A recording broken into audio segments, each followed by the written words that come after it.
14 अप्रैल को मनाया जाता है संविधान निर्माता डॉक्टर अंबेडकर साहब की जयंती को। तो उमर सर कुछ बताएंगे थोड़ा सा, ताकि हम लोग बाबा साहब के बारे में कुछ अच्छे से जान सके और एक अच्छा मैसेज उन्होंने जो दिया आम जनता को उस समय, क्या उद्देश्य था, कैसे करके, तो कृपया कुछ बताने की कृपा करें।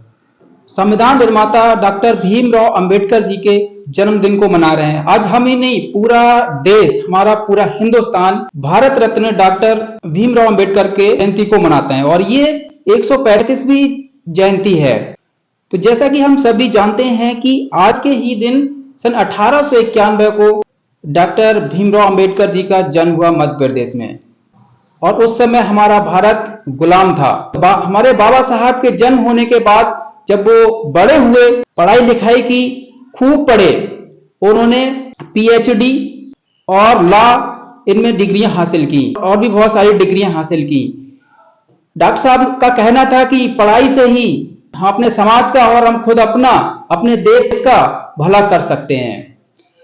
हमारे बाबा साहब ने हमें सिखाया है कि शिक्षित बनो, संगठित बनो और संघर्ष करो। यानी कि हमें शिक्षित बनने के लिए भी कहा है और संगठित रहने के लिए भी कहा है, और साथ में मेहनती बनने के लिए कहा है, संघर्ष करने के लिए भी कहा है। और अगर हम उनके विचारों को फॉलो करते हैं, अनुसरण करते हैं, तो निश्चित रूप से ही हम सफल बनेंगे।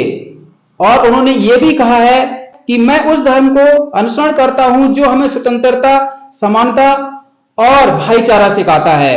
यानी कि वो सभी धर्म का सम्मान करते थे और भाईचारे से हमको रहना सिखाते थे। अंत में मेरा यही कहना है कि हमें उनके बताए हुए रास्ते पर चलना है और उनके बताए हुए रास्ते पर चलकर अपने जीवन का, अपने परिवार का और अपने राष्ट्र का निर्माण करना है। तो बहुत अच्छी बात है आपने बताया बाबा साहब के बारे में, और मैं सभी से अनुरोध करना चाहूंगा कि ऐसी महान हस्तियों को हम हमेशा उनका अनुसरण करते रहें। बहुत सारी चीजें जो हम उनसे सीखते हैं वो हमें अपने जीवन में भी पालन करनी चाहिए। तो बहुत बहुत धन्यवाद और बहुत बहुत नमन बाबा साहब अंबेडकर साहब को।